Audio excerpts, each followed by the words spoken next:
Assalamualaikum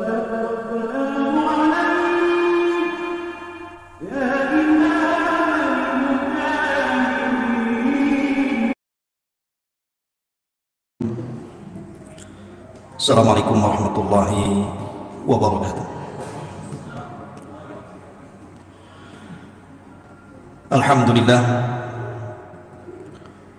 Alhamdulillahilladzi arsala rasulahu bil huda wa dinil haqq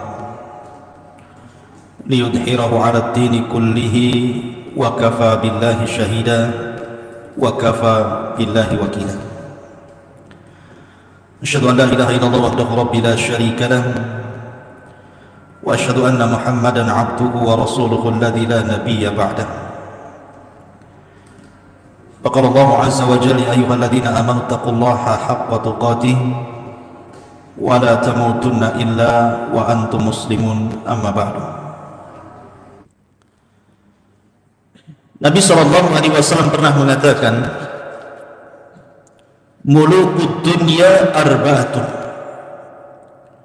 bahwa raja-raja yang pernah menguasai dunia itu ada 4. Mu'minani wa kafiran, yang 2 seorang mukmin dan yang 2 orang kafir.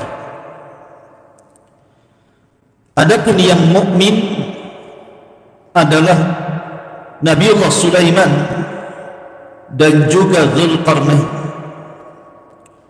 Adapun yang kafir Namrud dan juga Buhtun Nasr.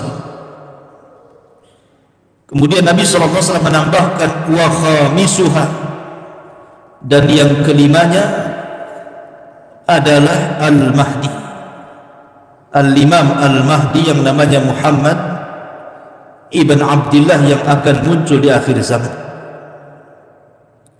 5 orang ini akan menguasai dunia dan pernah menguasai dunia. Adapun yang 4 sudah berlalu zamannya.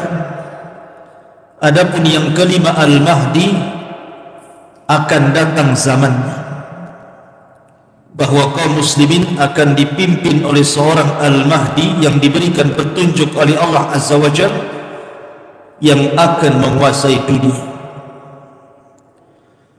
Ma'asyiral muslimin yang dimuliakan Allah Azza wa Jalla, ada sebuah hadis yang dicantumkan dalam Sunan Abi Dawud. Hadis ini dari Mu'adz bin Jabal radhiyallahu anhu. Nabi sallallahu alaihi wasallam bersabda begini bunyinya, Imran Baitul Maqdisi kharabu Yathrib,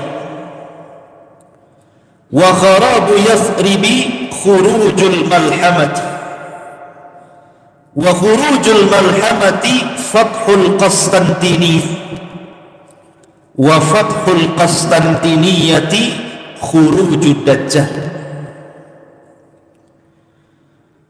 Kata Nabi sallallahu alaihi wasallam, imranu Baitul Maqdis, apabila pusat kekuatan kaum muslimin sudah tegak di Baitul Maqdis, artinya poros kekuatan kaum muslimin di akhir zaman itu bertempat di Baitul Maqdis, Palestina. Di sini akan tegak khilafah ala minhajin nubuwah, khilafah di atas minhaj kenabian. Siapa yang memimpin mereka? Yang memimpin mereka Al-Mahdi Al-Muntadhar, Imam Mahdi yang ditunggu-tunggu. Dengan berdirinya kekhilafahan di Baitul Maqdis di akhir zaman, maka Yathrib akan runtuh.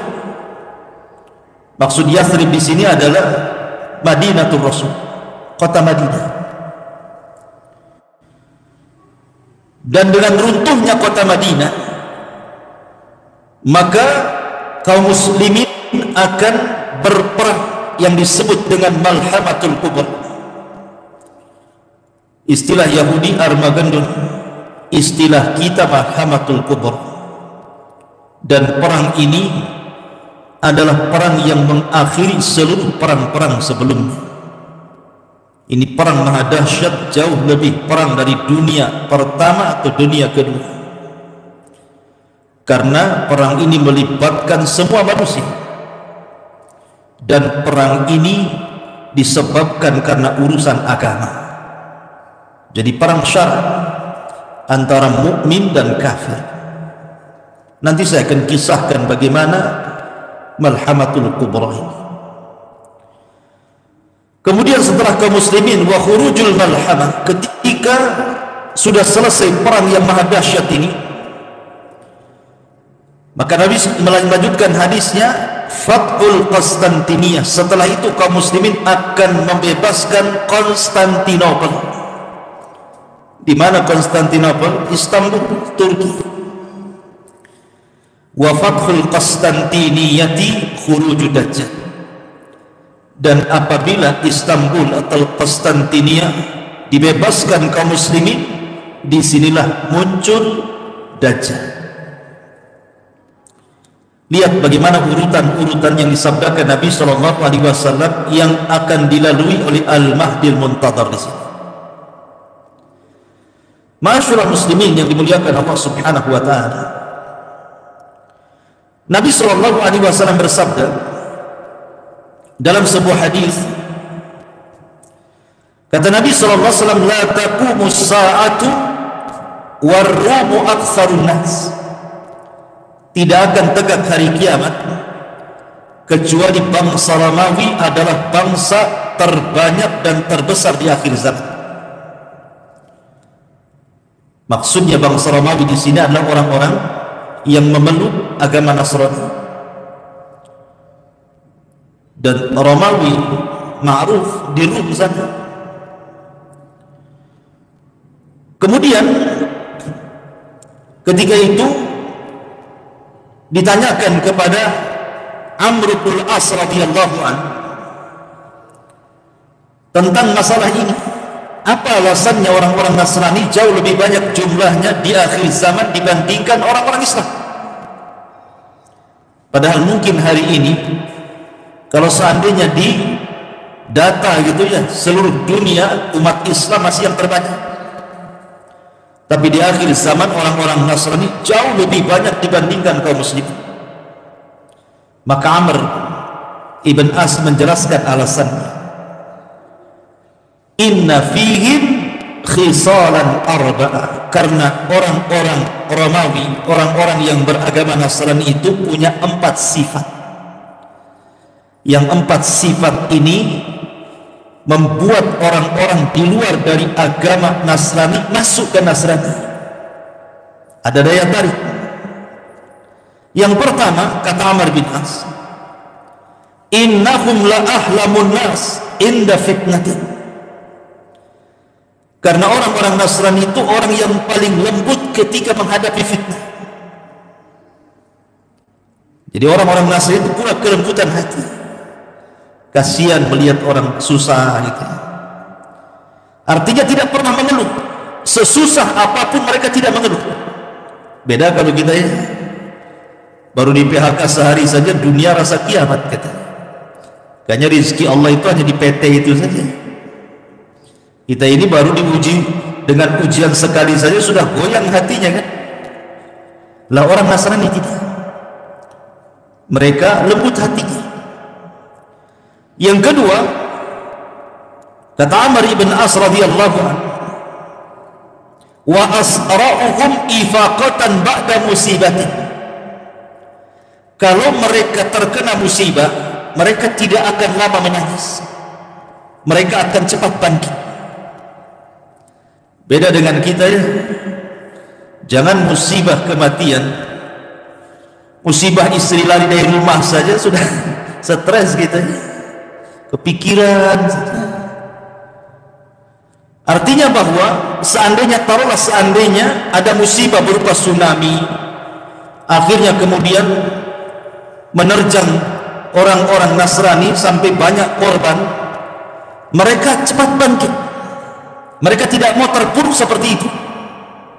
Itulah kelebihannya orang Nasrani di zaman itu, maksudnya di akhir zaman. Kemudian yang nomor 4,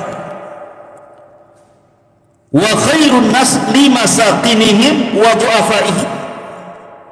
orang Nasrani itu, orang Romawi Nasrani ini, mereka paling baik khususnya kepada fuqara wal masakin. Mereka suka nonton. Makanya dakwahnya kristenisasi itu menggunakan kekayaan dan diberikan kepada fuqara wal masakin. Makanya mudah orang-orang masuk Nasrani kan. Sebab kalau kita ini berdakwah ngajak orang di luar Islam masuk ke dalam Islam, dan mereka orang-orang susah, mereka akan mengatakan kami tidak butuh dalil, kami butuh beras.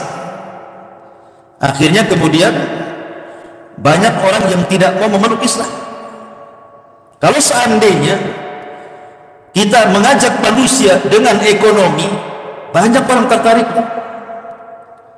Makanya saya dulu waktu saya masih di Singapura, saya punya kawan orang Thailand, orang Patani. Dia jarang sih, sekali-kali lah ke Singapura.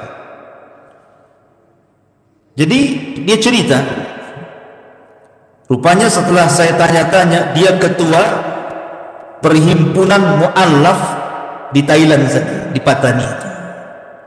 Dan bukan satu dua, sudah ribuan orang-orang pedalaman masuk Islam karena dia. Ketika itu saya tanya, dengan apa? Padahal secara lulusan agama, artinya sekolah gitu, dia tidak pernah kuliah di luar negeri, ilmunya pas-pasan, tetapi dia bisa mengislamkan ribuan orang-orang pedalaman masuk dalam Islam. Jadi saya katakan, kuncinya apa? Kemudian dia mengatakan, saya membagi-bagikan kartu nama. Mak, kartu nama saja orang bisa bahasa Islam. Kartu nama, depannya alamat kantornya, belakangnya ucapkanlah 2 kalimat syahadat maka Anda akan selamat. Jadi saya tanya, hanya dengan kartu nama? Ya, dengan kartu nama. Tapi kartu nama itu diselipkan di beras 1 karung. Jadi diselipkan di beras 1 karung, di telur 1 kerat gitu, kasihkan. Jadi bukan orang lihat kartu namanya, karena dikirim beras itulah setiap bulan. Akhirnya nengok kartu nama, akhirnya mereka pun berkumpul bersyahadat. Melihat, terkadang orang bisa masuk Islam itu karena ekonomi faktornya kan awalnya, tapi ribuan orang bisa masuk Islam, luar biasa. Padahal Rasul pernah mengatakan kepada Ali radhiyallahu an, la an yahdiyakallahu rajulan wahidan bika khairun laka min humrin na'am. Kalau lantaran lisanmu satu orang saja dapat hidayah, itu jauh lebih baik daripada unta merah, kinayah daripada dunia yang teramat mahal. Ini yang ketiga. Kemudian yang keempat, wa amna'ahum min dzulmil muluk. Karena mereka itu paling tidak suka dengan para pemimpin zalim. Tidak suka. Orang-orang Nasrani itu tidak suka dengan para pemimpin zalim. Ini yang menyebabkan Nasrani Romawi di akhir zaman itu banyak pengikutnya, dan mayoritas dan jumlah mereka jauh menandingi jumlah kaum muslimin di akhir zaman, kata Amr bin As. Tapi walaupun demikian, kaum muslimin punya kekuatan yang diperhitungkan nanti di akhir zaman itu. Lihat hadis setelahnya, Nabi SAW bersabda, kata Nabi SAW, satu salihunar ruma sulhan amin. Kalian akan berdamai bersama orang-orang Romawi di akhir zaman, akan bekerja sama. Kita dengan orang-orang Nasrani di akhir zaman itu akan bekerja sama, akan melakukan hudnah perdamaian, kemudian kerjasama perang. Siapa yang diperangi? Kata Nabi SAW, fatadzuna antum wahum aduan min waraihim. Maka kalian bersama orang-orang Nasrani itu akan memerangi musuh di belakang kalian. Rasul tidak menyebutkan siapa musuh yang diperangi di akhir zaman oleh kaum muslimin dan orang-orang Nasrani. Padahal Nasrani kuat, tapi tidak bisa menyerang musuh ini. Akhirnya terpaksa orang-orang Nasrani bekerja sama dengan kaum muslimin, menunjukkan kaum muslimin punya izah di akhir zaman kan? Karena diajak kerjasama. Maka ketika jumlah kaum muslimin disatukan dengan jumlah orang Nasrani, kemudian menyerang musuh di belakang mereka, maka Allah menangkan. Ada yang mentafsirkan, ini ulama kontemporer, yang dimaksud musuh di belakang kalian, ada yang mengisyaratkan kepada bangsa Cina. Karena Cina bukan Nasrani kan? Ya, Cina orang musyrikun, mereka penyembah berhala.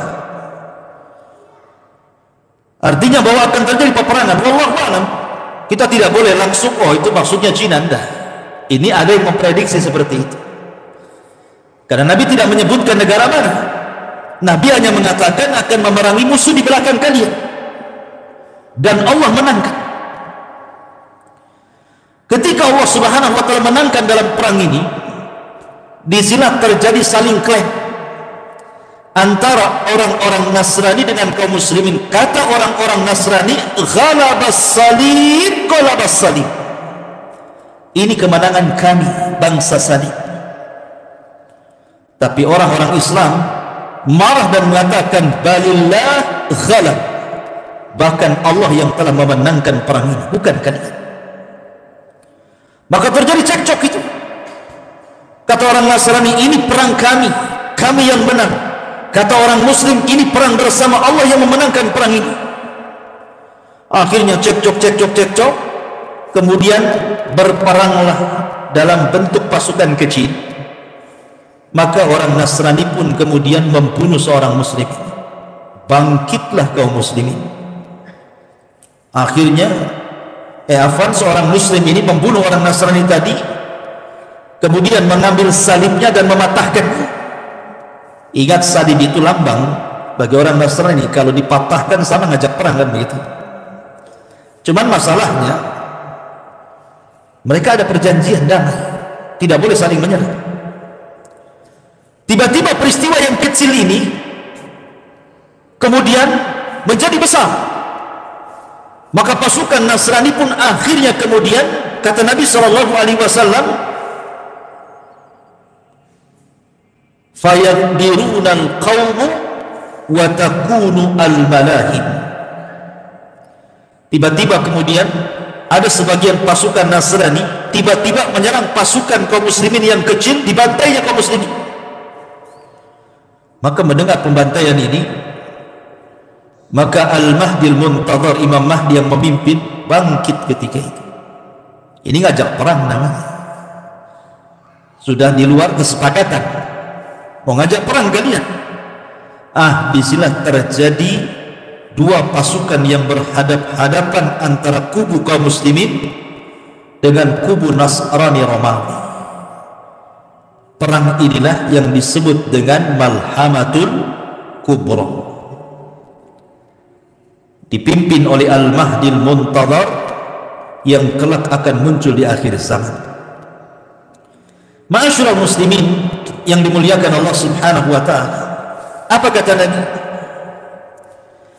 Fayastami'una lakum fayatunakum fi 80 ghayah ma'a kulli ghayatin 10,000. Maka mereka orang-orang kafir itu, orang-orang Nasrani itu akan datang membawa pasukan untuk memerangi kalian sebanyak 80 negara.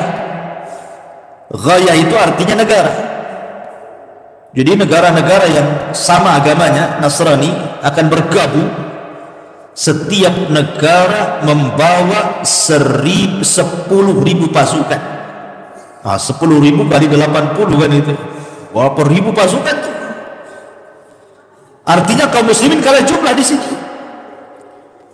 Tetapi bagi kaum muslimin jumlah itu tidak mempengaruhi dalam perang. Karena Allah Subhanahu wa taala mengatakan, kam min fi'atin qalilatin ghalabat fi'atan katsiratan biidznillah.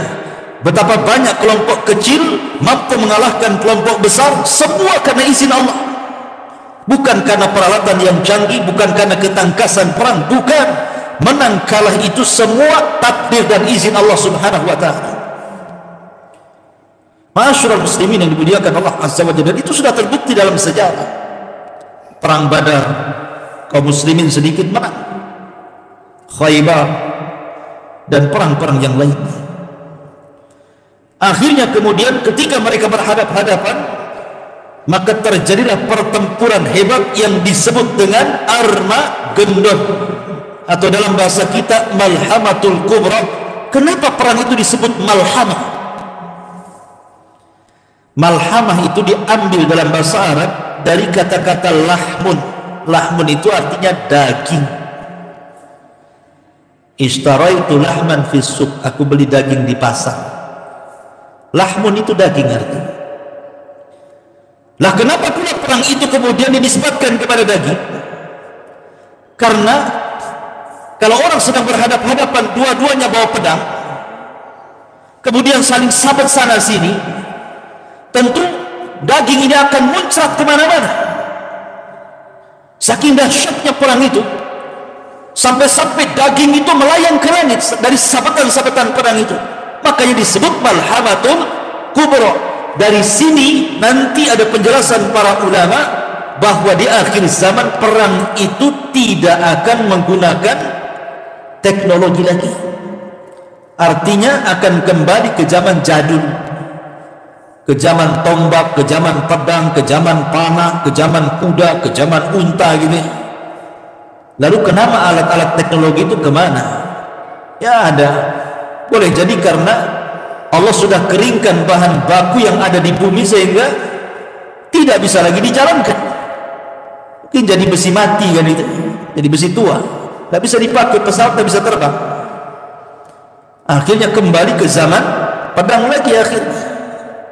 Dan itu nanti diketahui dari hadis ketika mereka memerangi Konstantinia tanpa perang, hanya dengan takbir negara itu roboh. Nanti di akhir zaman.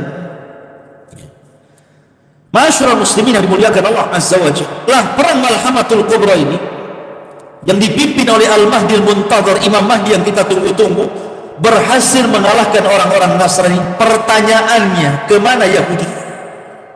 Kenapa tidak ikut terlibat? Dan kenapa kemudian tidak bekerja sama orang-orang Nasrani dan Yahudi memerangi kaum muslimin di akhir zaman? Orang Yahudi ketika itu karena jumlah mereka tidak banyak dibandingkan jumlah kaum muslimin dan juga orang Nasrani, mereka ketakutan dan bersembunyi. Jadi orang-orang Yahudi muncul bersembunyi, tidak berani menampakkan batang hidungnya. Makanya kenapa penyebab Dajjal itu keluar? Kata Nabi SAW, la yakhrujud Dajjal illa ala ghabbatin yadribuha. Tidaklah Dajjal keluar kecuali karena penyebabnya tersulut emosi karena kemarahan. Apa yang menyebabkan Dajjal itu marah? Karena para pengikutnya tidak berani perang dan para pengecut. Marah Dajjal, kenapa kan tidak ikut perang itu? Kenapa kalian sembunyi? Maka Dajjal emosi, sebab emosi itulah dia keluar. Dan dia bergabung dengan 70.000 orang-orang Yahudi Iran, orang Yahudi Asbah, Khurasan. Masyarakat muslimin yang dimuliakan Allah Azza wa Jalla, kembali kepada perang Malhamatul Kubra. Maka ketika kaum muslimin berhasil kemudian memerangi orang-orang Nasrani sampai ke jantung kota Eropa, sampai ke Eropa sana, bayangkan, dikuasai oleh kaum muslimin. Lalu mana Amerika ini? Kok tidak disebutkan? Mungkin sudah nggak ada Amerika di zaman itu, mungkin tinggal Eropa, karena kekuatan orang-orang Nasrani ada di Eropa masalahnya. Lah kaum muslimin itu sampai ke jantung kota Eropa, menguasai negeri-negeri. Dari sini Nabi SAW dalam urutan yang tadi saya baca, kata Nabi SAW, setelah Arab runtuh gitu ya, kemudian Malhamah, kemudian setelah Eropa dikuasai, maka mereka pun mengarah ke Konstantinopel. Konstantinopel tidak diperangi dengan cara perang, tidak, tapi cukup dengan takbir kota itu sudah roboh. Karena melihat kekuatan kaum muslimin yang dahsyat, orang Nasrani saja dikalahkan gitu ya, maka Konstantinopel lebih mudah lagi. Cukup dengan suara takbir menggema, menakutkan orang-orang Apalagi Rasul pernah mengatakan, di antara 5 yang dikhususkan kepadaku dan tidak diberikan kepada para nabi dan rasul adalah rasa takut yang ditimpakan kepada musuh sejauh perjalanan 1 bulan. Jadi mendengar pasukan orang Islam saja musuh sudah ciut itu ketakutan. Makanya dengan takbir saja kota itu sudah roboh. Makanya ketika sampai di Konstantinopel, kaum muslimin tenang-tenang saja. Mereka yu'allikuna suyufahum, mereka letakkan pedang-pedang mereka di pohon-pohon zaitun. Dari sinilah kemudian terdengar berita hoax bahwa Dajjal sudah muncul di Khorasan dan akan menjumpai anak-anak mereka yang ada di Palestina, Syam. Maka Al-Mahdi Al-Muntadhar, Imam Mahdi, lantas mengutus 10 orang berkuda. Kenapa tidak pakai pesawat sekali lagi? Karena perang itu memang sudah kembali ke zaman jadul, dia pakai kuda lah kan begitu. Sehingga Nabi SAW, aku tahu sifat kudanya, aku tahu sifat penunggang kudanya, dan mereka lah pada hari itu khairu fawarisi ala ahli al-ardi, sebaik-baik penunggang kuda di atas permukaan bumi. Saking cepatnya dari Eropa, dari Konstantinopel, bayangkan, menuju Palestina untuk memastikan Dajjal itu muncul atau tidak. Rupanya berita itu hoax, Dajjal tidak muncul. Balik lagi mereka melaporkan bahwa Dajjal tidak muncul. Tetapi setelah peristiwa itu Dajjal muncul. Dan ingat, Dajjal itu keluar di negara yang mayoritasnya orang-orang Syiah. Di mana? Irak. Di situ ada kota namanya Asfahan. Di kota Asfahan itu, disitulah kotanya orang-orang Yahudi di Irak, dan jumlahnya mencapai 70.000 orang-orang Yahudi Asfahan, lengkap dengan atribut di kepala keyahudiannya itu. Dan nanti Dajjal akan mati di negara yang mayoritas Yahudi, Israel. Di situ ada kota namanya Babil Lud. Disitulah Dajjal meninggal. Muncul dari negara yang mayoritas Syiah, meninggal di negara yang mayoritas Yahudi. Seolah-olah ada hubung kait Syiah dengan Yahudi di sini. Ya. Masyarul muslimin yang dimuliakan Allah Azza. Adapun kisah Dajjal itu ada kisah tersendiri panjang. Kita kembali kepada kisah Al-Mahdi Al-Muntadhar. Lah Imam Mahdi Al-Muntadhar, Imam Mahdi yang ditunggu-tunggu, Muhammad ibn Abdullah Al-Alawi Al-Hasani, yang Allah Subhanahu wa ta'ala perbaiki dalam satu malam. Kan Imam Mahdi itu kan tidak tahu dirinya bahwa dia akan menjadi Imam Mahdi dan dibaiat oleh kaum muslimin. Kan tidak tahu. Kalau orang sekarang sudah tahu aku Imam Mahdi, saya Mahdi baiat saya. Loh, Imam Mahdi itu tidak tahu dia kalau Imam Mahdi. Mana pula kau tahu saya Mahdi baiat saya? Hadis Nabi yang mengatakan bahwa Imam Mahdi itu tidak tahu kalau dia akan diangkat menjadi imam besar. Tahu-tahu setelah banyak kekacauan di mana-mana, bumi dipenuhi dengan kezaliman, kemudian anak-anak muda mulai bangkit gitu kan, ingin merubah tapi tidak bisa. Maka berkumpullah para talabatul ilmi, para ulama di musim haji. Ketika itu mereka melihat anak muda yang cocok sifat-sifatnya sama seperti Imam Mahdi yang disabdakan Nabi SAW. Maka tiba-tiba mereka mengatakan, Antal Mahdi, engkau Imam Mahdi, kami siap berbaiat kepada anda. Ini orang ini, anak muda yang tiba-tiba kemudian diklaim Imam Mahdi, kagetlah kan begitu. Kok bisa saya Imam Mahdi? Tunggu dulu, bahasa saya jangan begitu. Akhirnya kemudian dia pun tidak mau dibaiat. Tapi di malam hari ketika dia tertidur, apa yang terjadi? Allah perbaiki dia dalam satu malam. Satu malam saja Allah perbaiki. Yang tadinya tidak punya ilmu agama yang mumpuni, Allah berikan ilmu agama yang mumpuni. Yang tadinya tidak tahu ilmu strategis perang, Allah berikan ilmu strategis perang. Yang tadinya tidak tahu bagaimana cara memimpin, Allah berikan ilmu bagaimana menjadi seorang leader, seorang pemimpin. Dalam satu malam itu diberikan ilmu banyak. Ketika pagi hari dia bangun, sudah beda. Jadi Imam Mahdi menguasai banyak ilmu, karena dia yang akan memimpin dunia masalahnya. Maka barulah kemudian di pagi hari dia siap dibaiat di antara maqam Ibrahim dan Hajar Aswad. Disitulah dia dibaiat. Ketika kemudian kabar pembaiatan Imam Mahdi ini sampai ke Syam, di sana ada orang-orang Sufyani. Orang-orang Sufyani ini tidak suka dengan pembaiatan Al-Mahdi. Dia kirim pasukan dari Syam, orang-orang Sufyani ini. Tetapi ketika kemudian pasukan yang akan memerangi Imam Mahdi dan membunuh Imam Mahdi sampai di sebuah tempat namanya Baidah. Baidah itu antara Mekah dan Madinah, di situ ada Baidah. Tiba-tiba Allah Subhanahu wa taala mengirim gempa yang sangat dahsyat, yang diisyaratkan dalam sabda Nabi sallallahu alaihi wasallam akan terjadi gempa yang maha dahsyat dari arah barat dan timur dan arah Jazirah Arab. Maksud gempa di sini adalah gempa ketika orang-orang Sufyani datang dari Syam hendak membunuh Al-Mahdi yang sudah dibaiat. Allah gempakan di sebuah tempat namanya Baidah. Tidak ada orang yang selamat di situ. Semua mati. Termasuk orang yang jalan kaki, termasuk orang yang ke pasar, termasuk orang yang jalan-jalan ikut mati juga di situ. Tidak tersisa satu jiwa.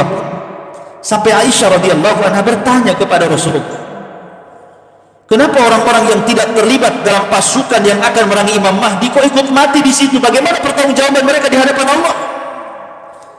Maka Aisyah radhiyallahu anha mengatakan, yub'atsuna yaumal qiyamati ala niyyatihim.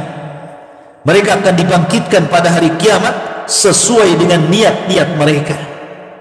Kalau niatnya hendak memerangi Imam Mahdi, mereka orang jahat.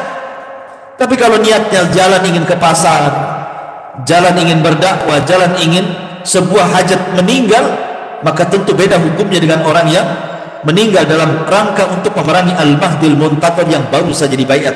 Dan ini ciri-ciri yang paling zahir, ciri-ciri yang paling tampak.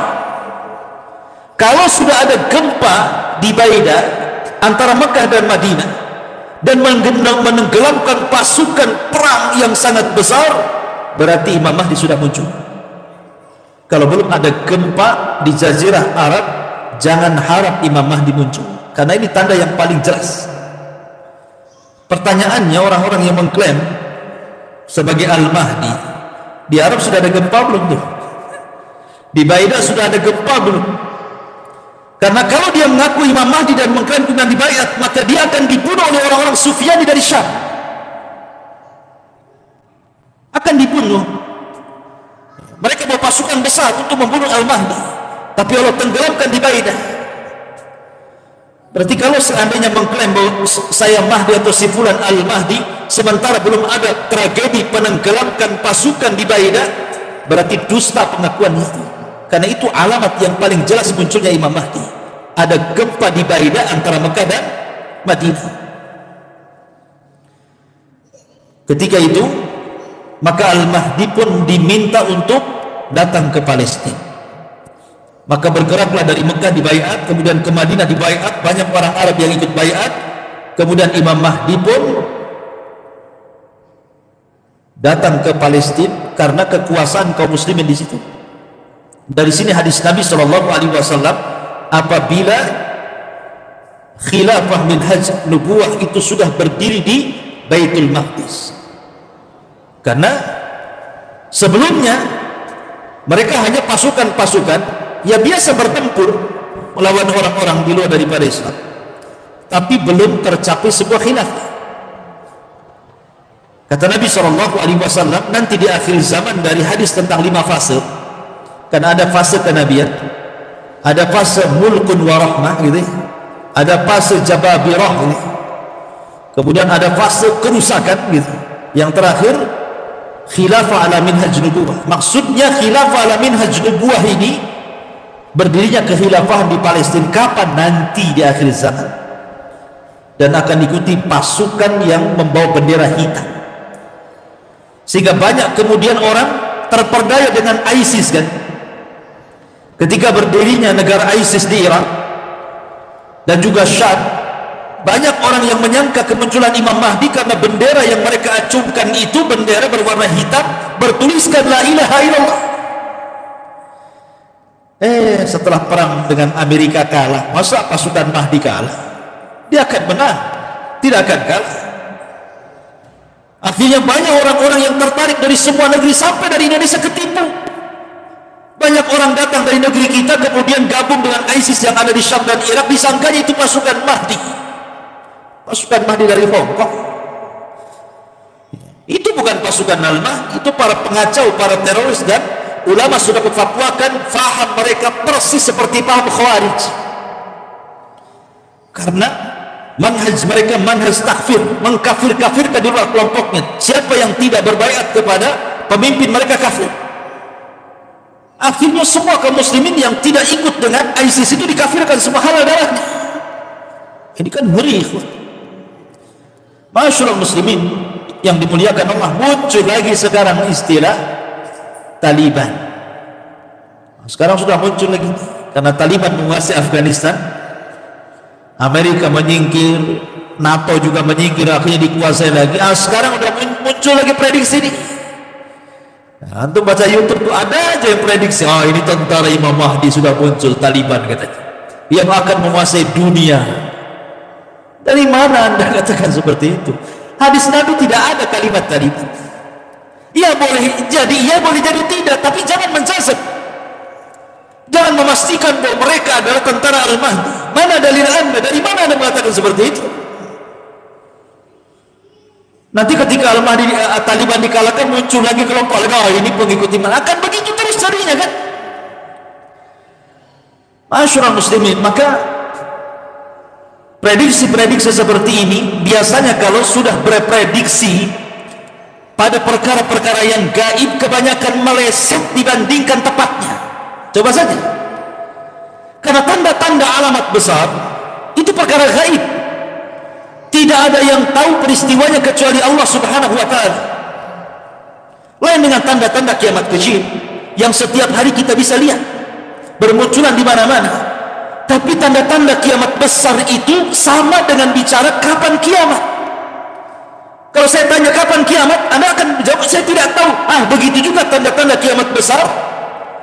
Ini dari umurul ghaib, dari perkara-perkara gaib. Kita tidak bisa menjazam, memastikan, itu tidak bisa. Apalagi sampai memprediksi 99%. Hebat kali prediksi ini. Karena sudah banyak yang sebelum-sebelumnya meleset kan. Wah, Ramadan kemarin akan terjadi kiamat besar gitu. Karena akan muncul dukhan, langit akan gelap tepat di tanggal berapa? 15 bulan Ramadan. Sampai saya itu punya kawan di Tiban Kampung, orang awam. Jadi di tanggal 15 Ramadan itu dia cerita, saya tidur sama istri saya dibangunkan. Bang, gak boleh tidur bang. Kenapa? Mau kiamat katanya. Subhanallah, orang Tiban Kampung. Kenapa sambil merokok itu? Kenapa kamu? Ini tengok YouTube-nya, ini malam ini akan terjadi dukhan katanya. Sampai orang Tiban Kampung ketakutan gara-gara prediksi 15 Ramadan itu. Ternyata lewat sampai subuh tak ada dukhan, yang ada dia yang buat dukhan. Dia ngerokok keluar dukhan, itulah dukhan. Subhanallah ikhwan, nggak jadi pula prediksi itu. Maka janganlah kita prediksi inilah itu gitu. Sudah beriman saja akan datang itu. Selesai.